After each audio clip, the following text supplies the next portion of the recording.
Hello, peoples of the internet. Today we will be going back to 2004 in an attempt to build a Rover 75 V8 rival.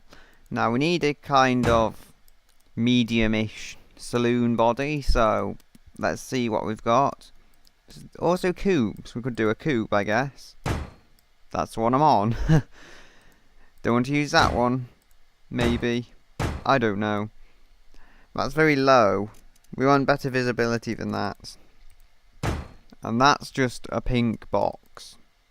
This one far too small, but it's interesting. That one's a bit too old. Needs to kind of be modern. That would help. Let's see, last 10 years. The Rover 75 was made from 1997, so that should be about right. I don't like that lump on here though. Don't want to use that one since I don't like that. This one looks kind of sleek and nice. What's that one?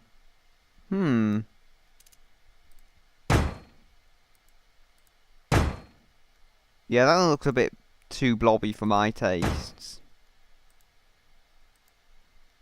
I think I'll go with one of these. Could go with an estate. Rover 75 was made as an estate. The V8 was actually. But I think we'll go with a 5-door saloon since it just seems to fit the car better in my mind. We'll adjust the windscreen so it gives you better visibility. I like how it works on here. Some cars it really messes them up when you try and do that to them. Bring that back about as far as I can. Stretch your tail out a little more. Can't really mess with that. I can't move the bottom section alone, so that's annoying. That can go up. Should give it some more downforce. Can go something like that. Kind of act like an integrated wing. It's not a sports car, but whatever downforce we can pull through it should always be helpful. And there we go. I think we'll go +3 for quality. I like the 75. It's a car optimised for comfort, not speed. But when they put a V8 in, now we'll go with the best materials we can afford. It's going to be longitudinal. And I think we can go with double wishbones front and rear. How is pushrod for comfort actually? I've not really looked into that. High for comfort. But multi-link is very high, is it? Yeah. I'm not making foolish mistakes. Now, I think it's an odd suspension setup. Having double wishbones front and multi-link rear. But that's apparently the best we can do for comfort, so I think that's what I'll go with. It's going to be an aluminium body to hopefully keep weight down from what it could be. Now we need some lights. I can't hope for this to ever look as good as the Rover 75, so I'll just have to do the best I can do on it. They actually look okay. I'll say that now. They could look much worse than they do. I think we can go with some chrome around them. But then, should I go for a de-chromed look? I don't know. Can we get one of these bodies with chrome on? I don't think so. Just the nature of the car itself. Yeah, no point going chroming everything out then. I think I do want some chrome though. Right, I'll have to change the body. I really want some chrome. If we deselect saloon, what does it come up with? That's kind of a muscle car thingy. Yeah, I don't think it's going to work. It's too muscular. I really want something with chrome on though, now I think of it.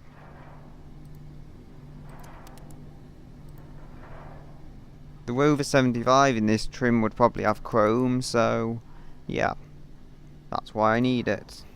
We're not having that. That's just a minivan. You can't really expect it to compete. I don't know.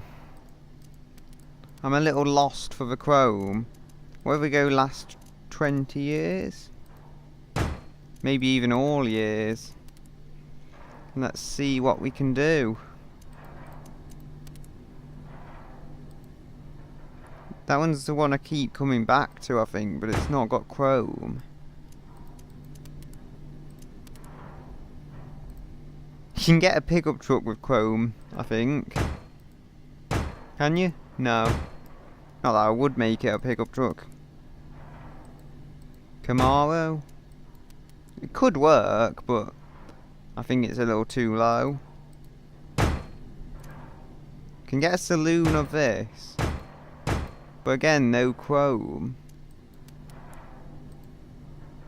I need me chrome. Chrome? No. Do I spy? Yes, chrome. And it's the right kind of body style. And I can actually flare the arches. Maybe not the best arch flaring ever, but it should work functionally to give me wider tyres. I think this is what we'll go for then. Unless I can find something distinctly more beautiful. Which it doesn't look like I can. Just have a look through these. There's a lot of old cars like these with chrome on, but they're very boxy and square.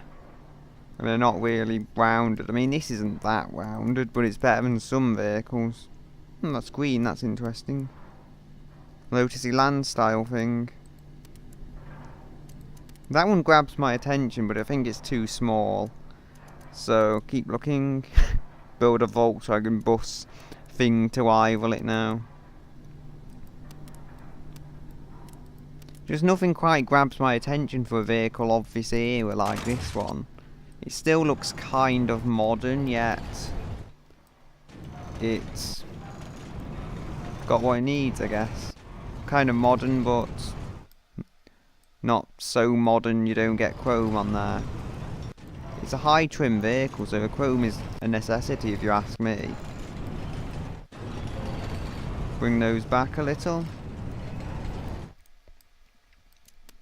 So we've got an odd suspension setup here, but it's pretty expensive, which makes it immediately better. Now, can I get some headlights surrounded by chrome? Yes, I can. Rover 75 had 4 round headlights, so I think that's what I'm going for. Although, knowing me, it'll probably go badly wrong.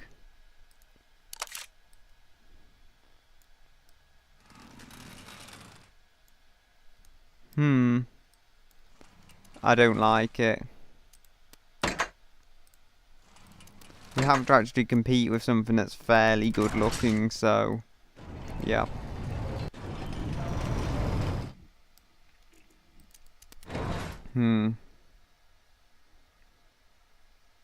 Again, I'm drawn to these kind of Jaguar lights. I just feel they could work here. How about those ones? And yeah, it tears the bodywork apart. If we have those perhaps instead. Slightly more modern looking. Shorten them, I think. They look stretched here, so I'll just have to change to that style, I guess.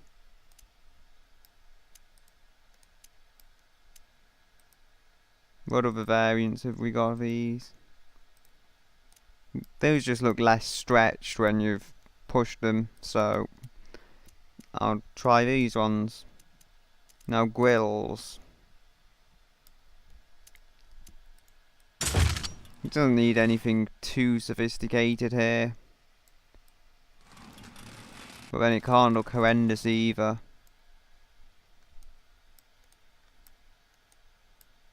Yeah, I don't know. What if I did it like this? If I did that, and then I had a badge on the bonnet like here, I'm kind of happy with this. The badge at least seems to give justification for why the grill's so low. I mean, it could look worse. Again, we've discussed this. That's how I design my cars. If it could look worse, then we've done a good job. Go with some fairly generic indicators here. And I think we could go with a lower grille, perhaps. If we just look at one of the standardised squarish ones. Make that chrome. Since the top one isn't chrome, we have to add the chrome in somehow. And I'm saying chrome far too many times. Chrome, chrome, chrome, chrome, chrome, chrome, chrome, chrome, chrome, chrome, chrome, chrome, chrome. Yeah, that's going to be on the top of the chart soon. Probably better than half of what's on there now. Now lips. I know what to do. Chrome. Maybe I am being obsessive. I just like chrome.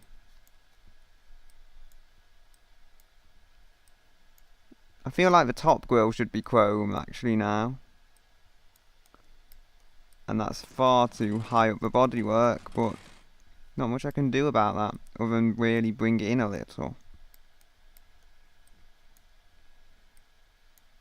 I can actually bring it out and that might work. Yeah, that'll have to do, it's chrome. I'm not sure I like the texturing on this though. So if I can just change that. What have we got?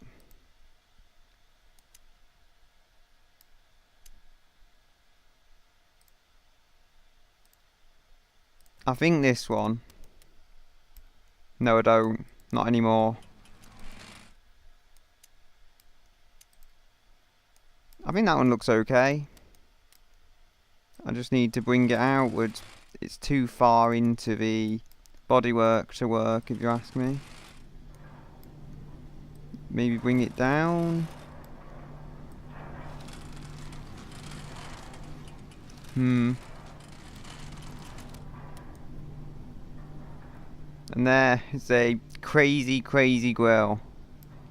Looks like a Peugeot crossed with a Lada. It's a strange design. Now for tail lights, what do we want here? There's our flared arches.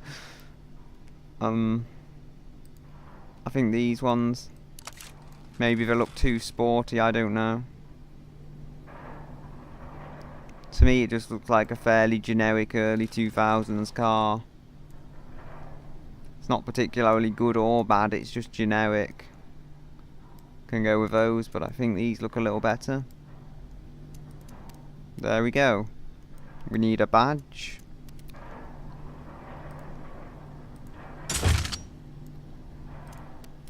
And a number plate. Come on, where are you? They're under badges, aren't they? Automation. I remember some Rover 75s actually had one of those plates that was cut to fit the area around there. That was always interesting to me. And the plastic on these, it always disrupts my chrome design style.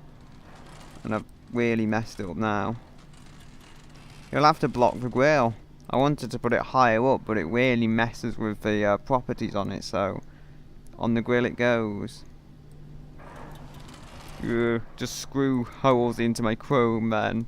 I won't be happy about it, but it's what has to be done. I'm just thinking. There's something I feel like if I can get it, I really need it, like a chrome line across there, but I can't seem to do it.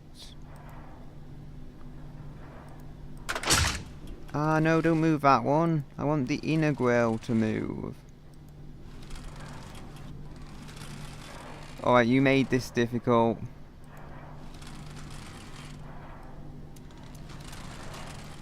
It's really acting up. And I've probably made more mess than I have done good here, so... That's always nice. I say ironically. And I've actually grabbed the right grille. I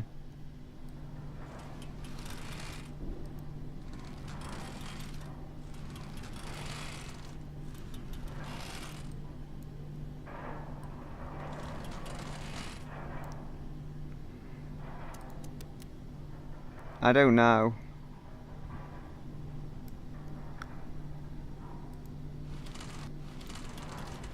It makes it look like you're grabbing the inner grille and then you're grabbing the outer one. I'll just keep this. I've done enough damage to the design already, I think.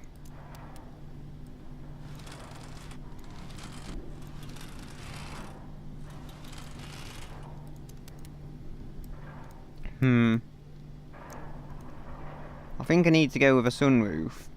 It is a higher grade of car after all, but first we'll do the exhausts. Keep them fairly subtle, I would say. Only we do need some chrome around them, because chrome.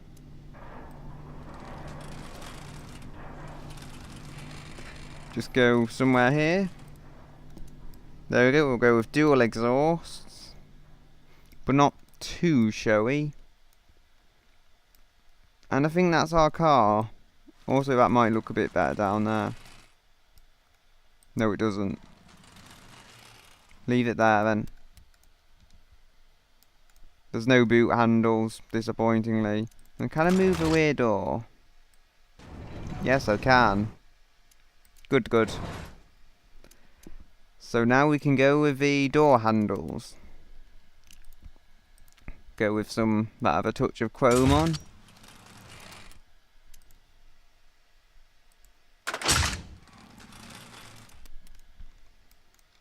Yay. Now, sunroof. Where could they be? Could they be on the top? Roof, is it? Or bonnet? There we go, bonnet. Has to have a chrome surround to it. I'd say just make it bigger. Not too ridiculously big, but big enough to let the light in. I think that's what we can go for. We could go with a curved one, but it's not that curvy a car, so that should fit okay. There we go. It looks kind of out of place. I don't know. Maybe it needs to be made longer. It looks slightly more in place, but still. It's a functional item though, to make the interior better lit than it would otherwise be. I don't like how sloped the rear window is. I don't have much choice about that though. Where it matters, it is practical and it has quite a straight up windscreen so you can see out nicely. Now we'll go with rear wheel drive, same as the Rover. And we'll go with a V8. I've got a slightly different approach though. I'm just going to build my own engine. I could try and replicate a Chevrolet engine, but there's not much point. Now I believe it's a 4.6 in the Ford. I'm going to go with a 5.2, I think. Yeah, 5.2 exactly. And we're going to go dual overhead cam, 5 valves per cylinder. Or maybe 4, I don't know. I think we'll go with this. Going to be an incredibly advanced and incredibly expensive engine. But I do have reason for this. Maybe it could be bigger. Nah, don't want to disrupt the weight balance too much. Well, then I don't know. I'm going with a massive engine. Sounds kind of crazy, but a V6 would move the weight balance back. So that would be handy. And we can go 6 litres there. Yeah, let's just make it 5 litres then. A 5 litre V6, it sounds crazy, but it will be shorter than a V8, thus it will improve weight balance. Make sure all the quality's up to scratch. Performance. No. We don't want it to rev high. All will be explained later. We will have VVT though. Naturally aspirated. We've only got 256, not megabytes, bhp to worry about here.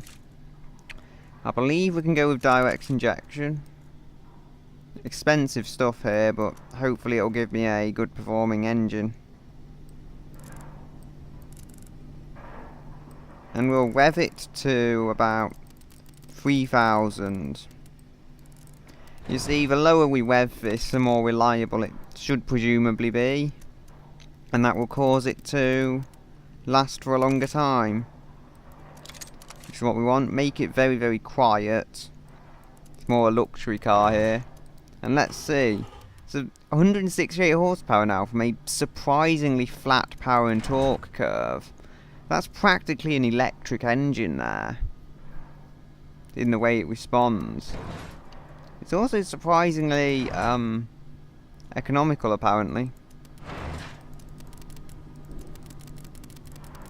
Now, I'm thinking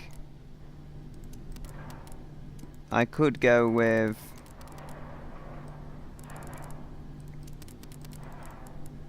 a, oh, I've lost my power. I'm thinking I could go with a really low revving engine and still get 200 horsepower, and if I have 200 horsepower, would be quite happy with that. Just tweak all this stuff. No, it's not high enough revving to make a reasonable amount of power. Reliability is 101 though, which I'm very happy with. Maybe I don't need direct injection though. It's still getting the power in. But then I kind of want it to be tunable, so you can just, I don't know, rev it, set it to rev higher if you want, and then it'll take it.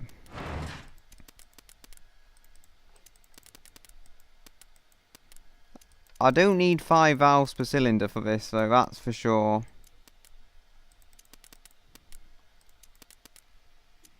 I think I'll have to rev it to 4000 unless the exhaust pulls loads of power out of it. Oh, it has. 206. I can adjust this stuff naturally, but that reduces the economy. It needs to be an economical V8 because I say so. No good reason, just because I say so. It's a very grunty engine. There's loads of torque to be had from this. And that was the max compression, really. I'm surprised I'm making 209 horsepower with a 3000 RPM engine though. I want to keep reliability over 100. And yeah, my engine apparently won't fit, so we'll have to adjust that. Not there. Do a 4.9 litre engine then.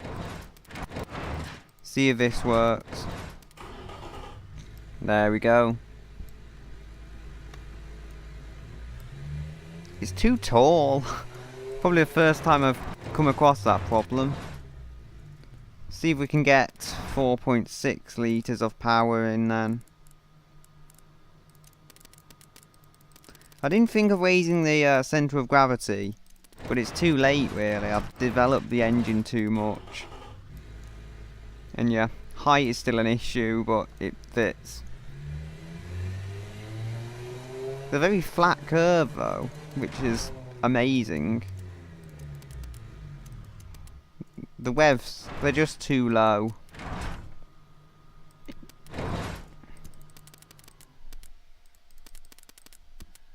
There, it's over 100 for reliability. I'm happy with that. And the exhaust is apparently restrictive. Yes, there we go. We're making more power than the Rover, with a very, very reliable engine here. And fairly economical, actually, for what it is.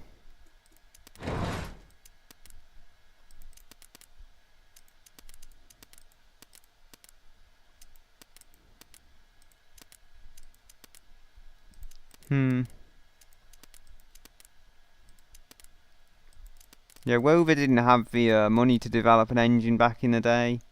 But this is making over 300 Newton meters of torque from the go. That's incredible. It's an amazing V6 as far as they go. Because it makes decent power out of itself, yet it gets loads of torque and it doesn't rev that high. Given the downside is it's a massive engine. There we go. I didn't think height would be an issue, but it is, you know. Probably because it's such a massive engine, you know. They do use V8s for a reason. You want a single clutch transmission, maybe? Could go with a sequential. But I think if you want a V8, you want a manual. The Rover came with a 4-speed automatic, strangely.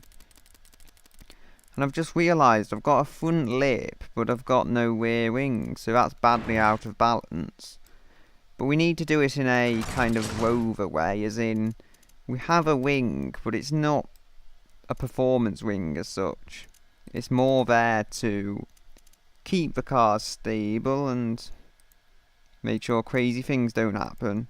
I just wish I could find a chrome wing. I know I'm weird. How does that look? I know it's not chrome.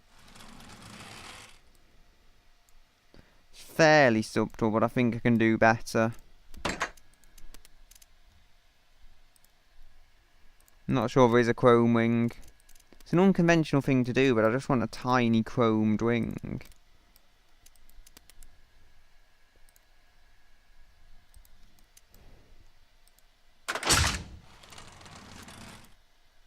Might be able to get one of these with chrome legs. No, it seems like we can't.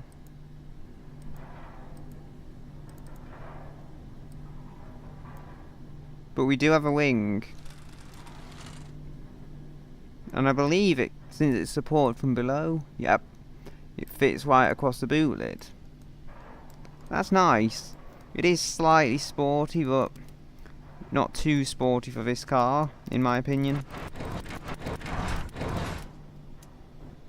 I think we want a good differential if we're ever to put this power down. I think we'll go with an electric limited slip differential. Maybe, no. I think mechanicals are better, aren't they? But what about comfort? Average, average, low. Average, low, average.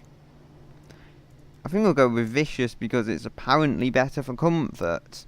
And we want it to be a comfortable car more than anything. Fairly decent for high-end speed as well for the era. This isn't supposed to be the quickest car in the world, it's more for the experience of that low-revving V6. It has got the main thing you want though in a luxury car, which is smoothness, despite only having 6 cylinders. Can go with some nice wide tyres. 235 seems to be the maximum I can get all round. They're a little narrow, but I'll combine them with medium compound tyres to make sure it moves decently. Magnesium wheels again. It's a very premium car, so we can afford some decent things.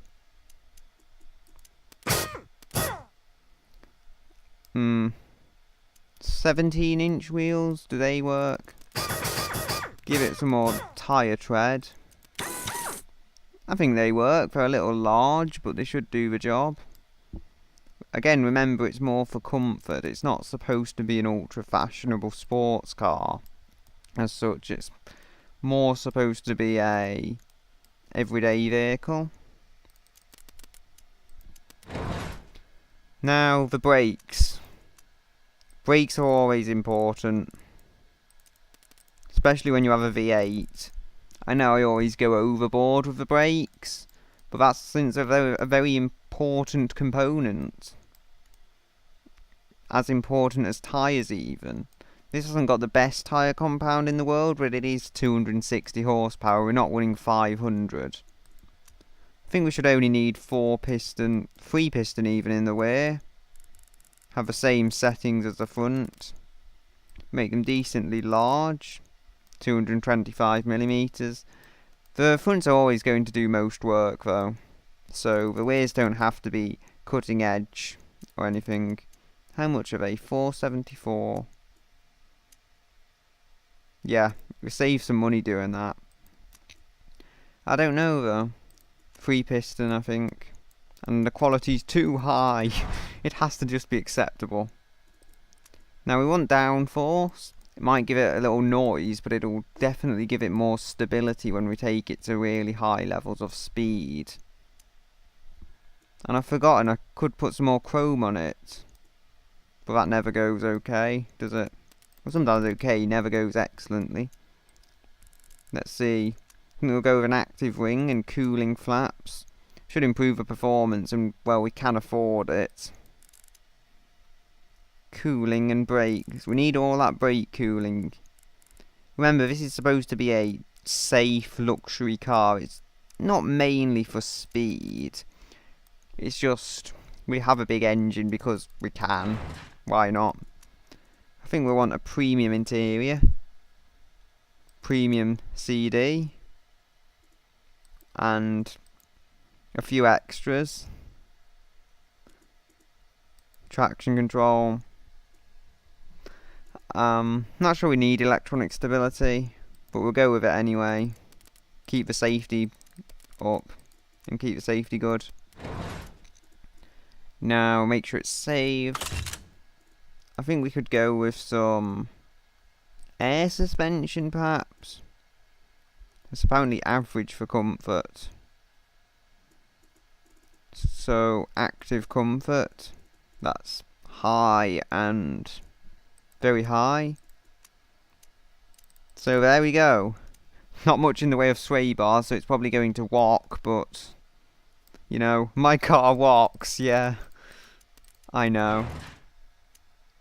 1795 kilograms. So I can only really hope the V6 makes all the torque I want it to, since this is not as light as the Rover 75.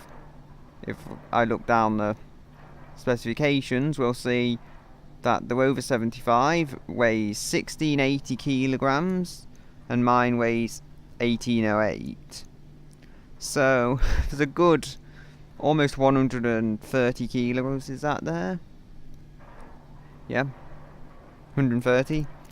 And how we're making downforce? We're making some.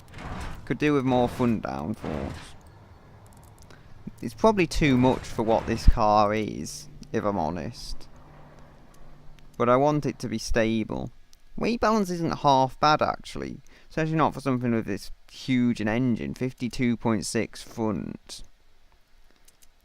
I mean, you look at all the muscle cars with like 4.6 litre engines and things, and they're never that well balanced. So I'm happy with that. Now let's check the top speed.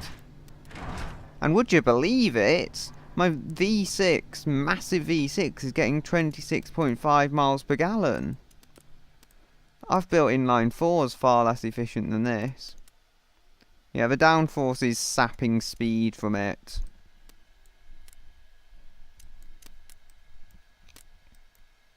Really, I just want to beat the Rover around a track. Beyond that, I'm not too bothered.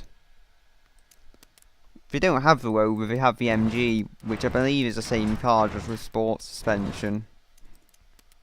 Maybe it's got slightly lighter bucket seats or something, but the differences will be small, if anything. Now, let's see how it does. I'll just change my tabs to get the thingy open. Leaderboard. And we'll begin to see. 7.5 0 to 60 isn't the most impressive.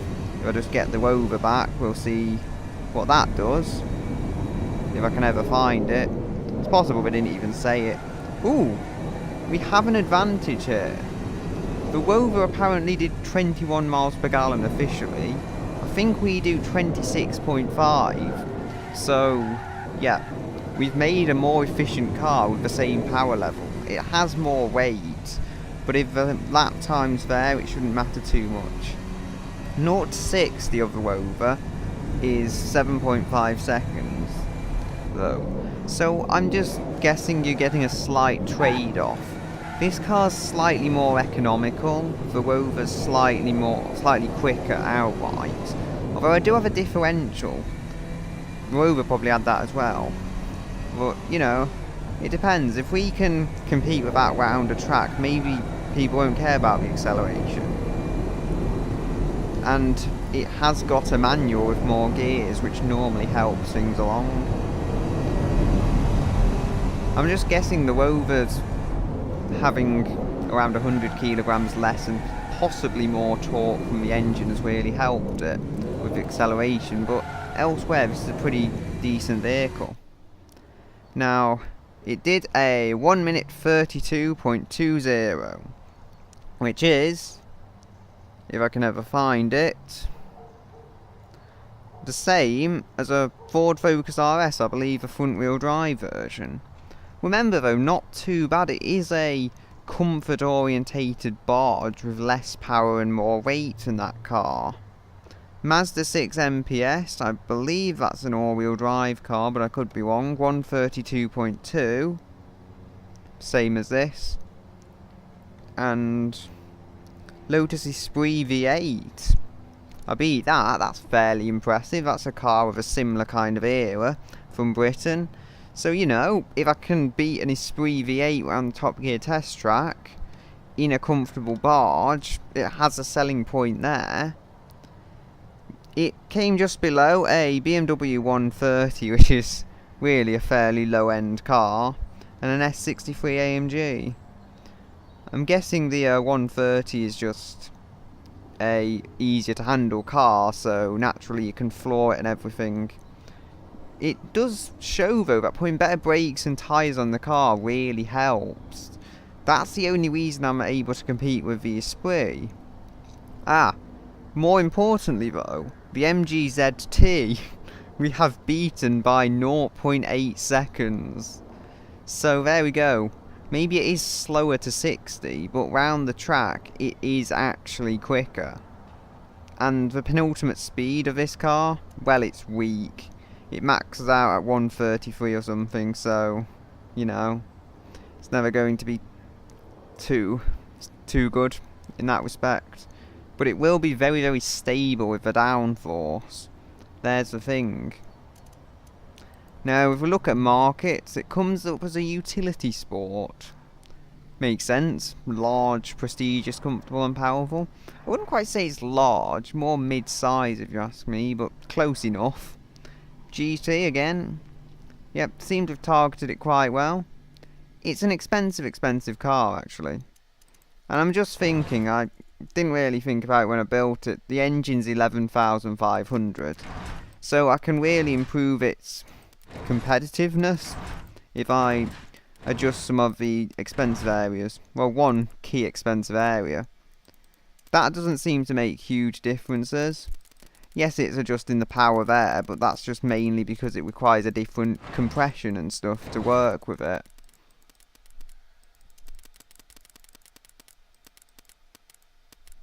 There we go. Power loss is extremely minimal. Just to make sure I'm not being a complete con man, I'm just going to make the engine slightly bigger to bring the power that I just lost. By lowering the quality. It still makes the engine so much cheaper though. I believe that's where it was sitting before, so I might have slightly more front weight, but I've now reduced the cost massively. We've got 3,200 now. I think since I want it to be tunable though, that reduces power somehow. Since I want it to be tunable, I'll go with better injection. It doesn't cost too much. And that should allow the potential buyer to pull more through the car. Although that has reduced power, so I'll just go with twin. You know, it doesn't need those injectors. I'm not even saying it will need them. But it's best to just have more rather than less. Ooh. Power. The injectors have helped. Not by huge amounts, but they have helped. I don't know, maybe I can go with throttle per cylinder.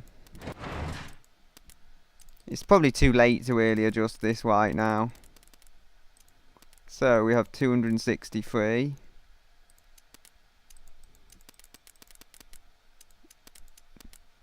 I don't know. What's the torque? 469 there. Yeah.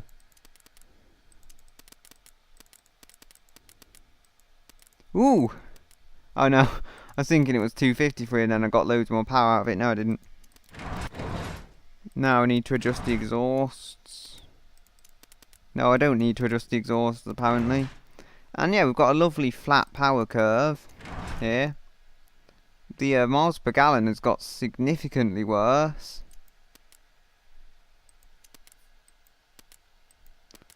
Are we still beating the Rover for miles per gallon though? That's what's important. If we just check back here. Yep, we've got the bigger engine. But is it better? Yep, we still are. The Rover's 21 miles per gallon, we're 22.6. That's where the reduction of quality has really hit. But we still have the edge on economy. And we can pull a little more through the engine still. I mean, I just don't want this engine to be crazy expensive. You know? The 0 to 60 has somehow got worse. I don't know. I've done what I could, really. Maybe it is a little slower than the Rover. It's a very, very similar car all round, though.